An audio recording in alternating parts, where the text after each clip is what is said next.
Let's show this clip from the final episode of Friends.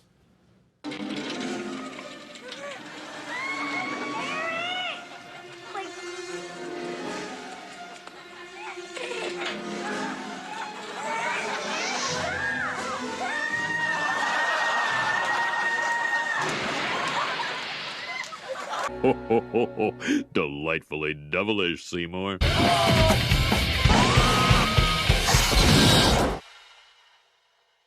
Yes, everybody, welcome back to Delightfully Devilish, the show where we discuss films that all at once meet the criteria of being the good, the bad, and the ugly. I'm your host, Jukebox Harry, and today we're going to be looking at what is possibly the first feature-length TV commercial. Mac and Me is a 1988 science fiction family comedy film directed by Stuart Raffle, and probably his most well-recognized film to date, which is really, really sad. His other films include The Philadelphia Experiment, Tammy and the T-Rex, and Croc, and all of those stunk. With a 0% critical approval score on Rotten Tomatoes, Mac and Me is widely considered to be one of the worst films of all time for two quintessential reasons. One of them is the fact that it borrows its entire plot shamelessly from the far more successful E.T. the Extraterrestrial. Even the title of the film, Mac and Me, is borrowed from the original title for E.T., which was E.T. and Me. The second reason is the fact that Mac and Me has so much product placement in it. Like, above and beyond any amount of product placement you could actually comprehend in any film. Mac and Me was produced by R.J. Lewis, who previously had experience working on McDonald's advertising campaigns, as well as having connections to the Ronald McDonald House charities. He was able to establish a deal with McDonald's and had the intention of creating E.T. for a new generation. I think what he failed to realize is that, among other things, E.T. is timeless. E.T. is a character for all generations. There is no generation that wanted Mac and Me. Mac and Me starts on a random planet with a creepy-looking humanoid alien drinking from the dirt with a straw before an obvious miniature spacecraft lands to collect space rocks. Then the creature and its family get sucked into the thing, which then takes off back to Earth. So apparently this space module traveled to this planet just to collect a few rock samples and then leave straight away. This is where our tax dollars are going. Man, fuck NASA. The music begins to sound very much like Superman, and it turns out that the composer is none other than Alan Silverstreet, the man behind Back to the Future and Forrest Gump. It is surprising to find the name of someone with actual talent coming on board for this movie. And another notable name is Mike Damon as producer. I don't know who that is and I don't really care, but Tommy Wiseau went to see the movie The Talented Mr. Ripley and misinterpreted actor Matt Damon's name as Mike Damon, and became so enamored with the film that when he wrote The Room, that was why he named Greg Sestero's character Mark, after Hollywood actor Mark Damon. True story. The military begins inspecting the module, and there's even what appears to be a Mexican Clint Howard lookalike. Clint Howard is a B-movie star, but this film is apparently so bad they could only hire his non-union Mexican equivalent. The child in the alien family bursts out of the module before running away super unconvincingly. One of the ugly-ass parents meanders around confused until it somehow manages to break a window without really touching it. Then they flee, very slowly. In this next bit I had to watch several times to try to figure out just what was actually happening, but I still couldn't. The little alien runs towards a gate, causing a power surge, then suddenly it's on the other side, hanging on as an unseen force tries to pull it away, looking more ugly than ever before flying out into traffic. Who? Why? Where? How? Who? Why? Where? How? For the record, that's actor Danny Cooksey. He played Sam on the last two seasons of Different Strokes and appeared in Terminator 2 Judgment Day as John Connor's friend Tim. I have this guy on Facebook. I don't know why. After causing a car crash, the little alien takes refuge in a vehicle where a child is drinking from some sponsored content. If you thought Leonard Part 6 was the worst movie to ever shamelessly promote Coca-Cola through product placement, then you definitely have not seen Mac and Me. He took my Coke, Mom. Yeah, they actually wrote the names of the products into the script for the sake of completely irrelevant dialogue. But this is just the beginning. Eric, wake up, we're almost there. Stay asleep, Eric. There is nothing to wake up for in this movie. Hey, look at all the cars. This looks pretty nice. It looks pretty nice? You're on a road, dickhead. That's why there's cars everywhere. It's never explained how the alien family escaped the large number of military forces, but now they're wandering the desert with no one coming after them. And the little alien is revealed to have joined a family moving into a new California home, and the son is in a wheelchair. Oddly enough, this is almost irrelevant to the story. Mac and Me just happens to have a disabled protagonist played by an actual paraplegic. It never really does anything particularly wrong with this concept, but it never really does anything right with it. It's just there. So I guess, worst case scenario, at least this film was trying to normalize the use of disabled actors, so that's cool. Shh, we're communing with the earth spirits. Ooh, we can add cultural appropriation to the list of things this movie did wrong. Low counters, wide hallways, and you can see out of every window. I believe that's what you're supposed to do with windows. And baby, you ain't seen nothing yet. He's seen plenty, Mom. He's in a wheelchair. He's not fucking blind.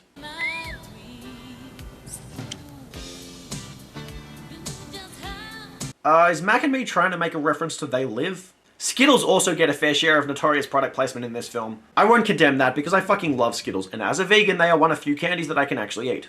The alien also has the ability to generate bursts of energy to the touch, and a few minutes later Coca-Cola makes another appearance. You should drink every time a notorious piece of product placement comes up in this film, but do not drink Coke, or anything mixed with Coke. We cannot be supporting this shit. Most of the film's beginning consists of nothing happening. The alien keeps popping up and the humans keep almost finding it, but it never amounts to anything. Nothing funny or interesting happens, except that moment where Wheels opens the refrigerator and it's not completely full of Coca-Cola. Come on guys, you missed a great chance there. Even Leonard Part 6 did that. The alien flees and Wheels follows it outside where he encounters Pocahontas. What did he look like? He's your friend and you don't even know what he looks like? I was just kidding. He's my brother. So when questioned as to why you don't know what your friend looks like, you thought it was more intellectual to pretend that that was your brother and you didn't know what your brother looked like. Yeah, maybe you're not just physically disabled. Where are you from? Is she retarded? I was thinking maybe it wasn't such a bad thing anyway. All I did was take a shower and drink a soda. Oh, I wonder what soda it was. Well, maybe it was one of the neighborhood kids or something. I'm sure there's a rational explanation. I doubt it! After being away from its family for so long, the little alien suddenly decides to whistle for them, which they can apparently hear.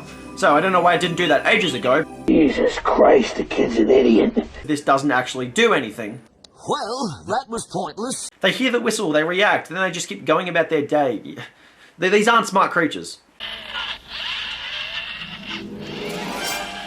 Oh, we're watching a Michael Bay movie now. The alien starts randomly cutting holes in the wall, and it also apparently fills the house with plants or something. I don't know, again, I genuinely can't tell what's supposed to actually be happening here. Oh, this is my mother's painting. It's 100 years old. Okay, but what happened to it? It wasn't me, Mom. It's the little creature. I saw it. The house is totally destroyed. Is it? It looks like the set decorators just moved a bunch of plants inside. What do you want me to say? I don't want you to say anything. No, I don't want you to say anything. Like, nothing at all. Seriously, just shut up. Sad that everyone thinks that the disabled kid was somehow able to lug a bunch of plants inside, Wheels goes for a roll, leading to that scene from the Paul Rudd movie. And it is hard to articulate everything wrong with this scene. The fact that the mother of this family moved into a home where her disabled son was easily put in danger, the obvious mannequin used to drop into the water, or the ugly use of green screen. Minus all the product placement and plagiarism from E.T., this is the moment that sums up the film. The alien jumps into the water and pulls him to safety. You're a lucky young man.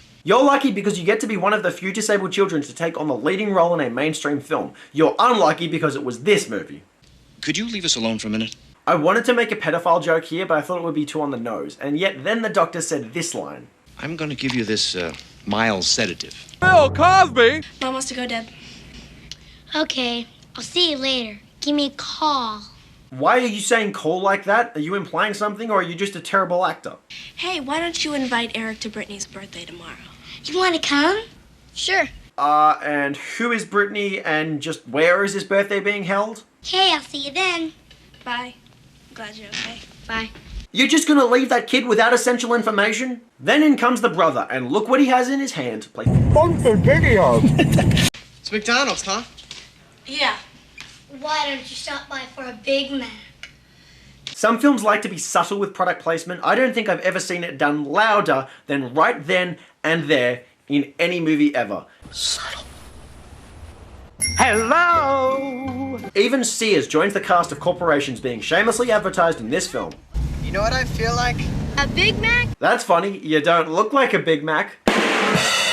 More product placement and more. Honestly, the Coke cans in this film have gotten more screen time than the actual aliens have so far. The Coke can lingers in the next scene, and naturally the alien loves the taste of the product. Remember how E.T. was subtle in its product placement use of Reese's Pieces? Yeah, that subtlety is the one thing that Mac and Me did not plagiarize. After it steals another can, Wheels manages to somehow suck it into a vacuum, which causes a strange power surge that sends the neighbor girl all over the place. They free the creature and feed it more Coke. This must be like what they drink on their own planet. What the hell does that mean? The alien can also extend its arm. Apparently that's one of its abilities. As is undoing the sudden addition of plants that it somehow introduced to the household. I don't understand. Look at this. What is it? You know what it is, bitch. Come on, are you telling me this thing came in and cleaned up the house? Well, think about it. Would we do something like this? It's a good point. I love how little faith she has in her kids. That's the one genuine piece of character in this movie. We get another shot of the alien family communicating with their child, and these shots keep popping up without ever actually adding anything to the story, and since they're not even pretty to look at, there's not imagery to boast about. The writers of Mac and Me decided to give their film a family of aliens in an effort to differentiate it from E.T. This piddling shit is the best that you come up with? There's a scene where all the dogs in the neighborhood chase the little alien for no reason, then a pointless but obligatory shot of Eric and his mother exercising together to a highly 80s song, just to meet the conventions of the decade. And government agents have begun watching the house, so Wheels decides to smuggle the alien out. Kinda old for a teddy, isn't he? He's from Illinois.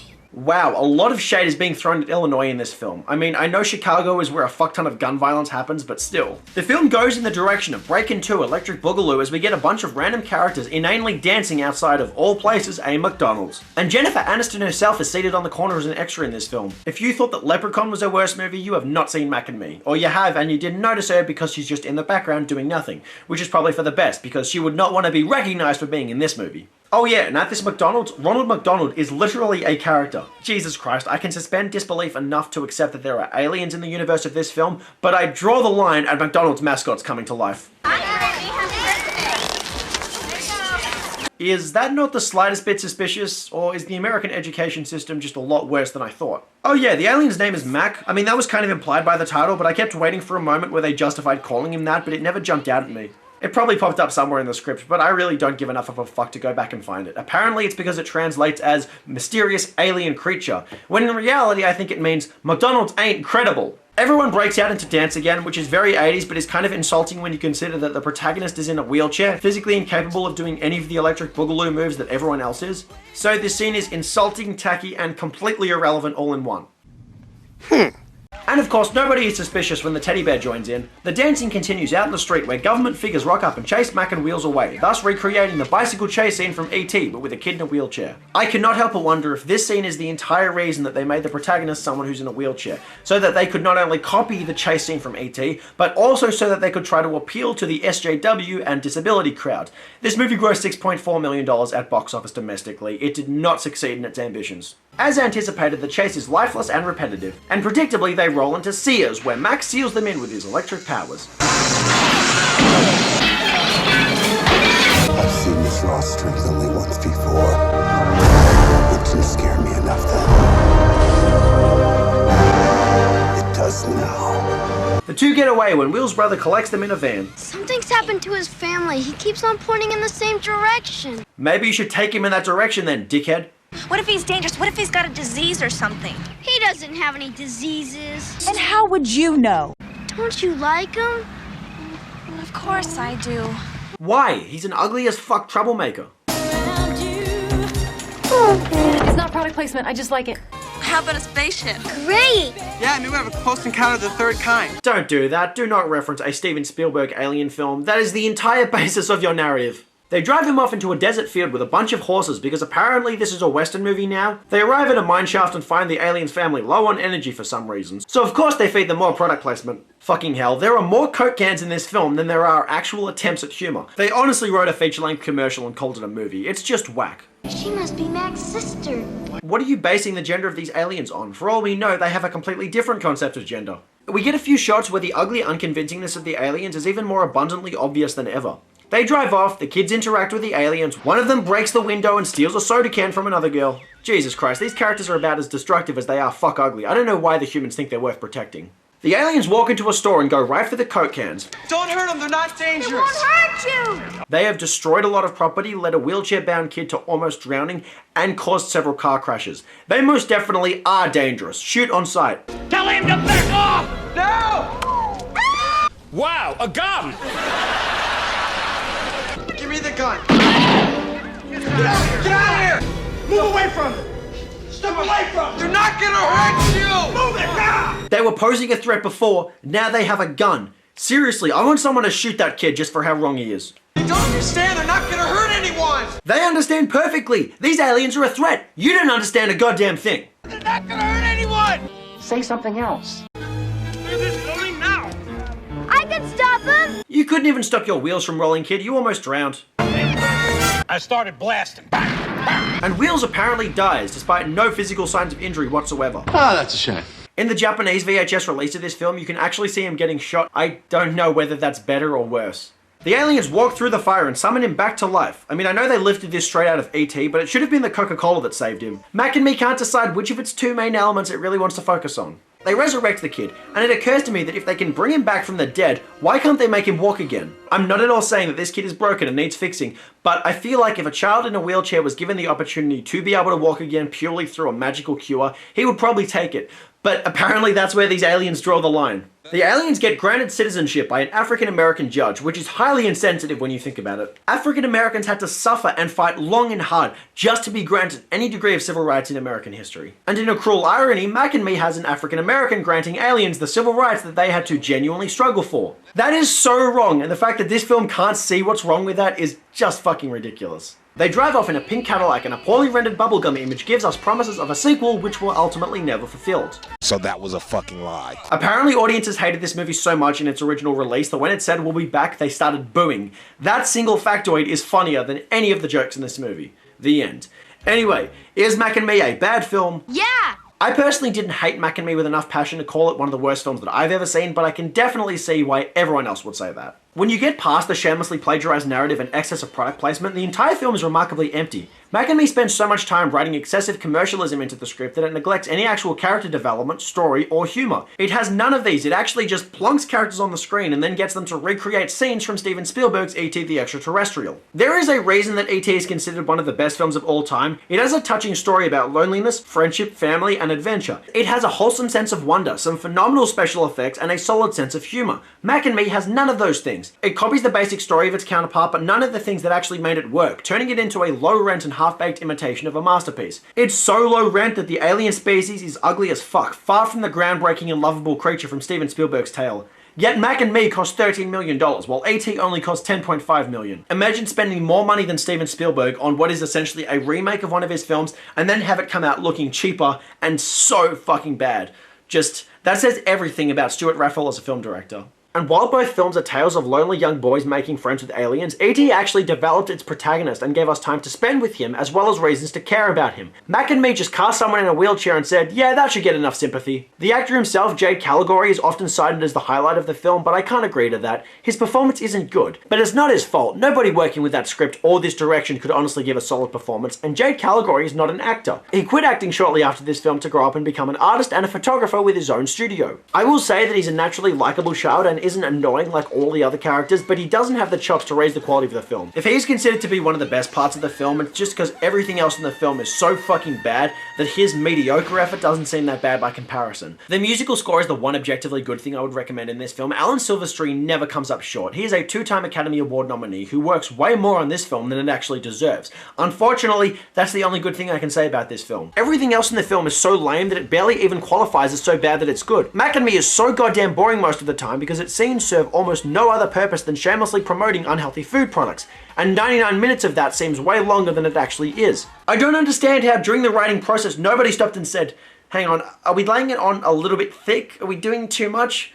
They were just blind to it. So blind that they just keep shooting product placement at us like a middle-class white boy in an American public school. It's not even funny on an ironic level. This is one of the most boring movies I've ever reviewed on this show, and when it's not being boring, it's being just plain creepy. Oddly enough, someone actually took footage from this movie and turned it into a trailer for a faux horror movie, and it is way more convincing as a horror movie than as a comedy. The person who edited this trailer is brilliant, way more brilliant than anyone who actually got involved in making the original Mac and Me. Also, how did they actually plan on making a sequel to this movie? The entire basis of Mac and Me was the plot of E.T. What were they going to plagiarize for making the second Mac and Me? Were they going to take the plot of Stand By Me, making it about an alien, wheels, and a couple of his friends going out to find a dead body?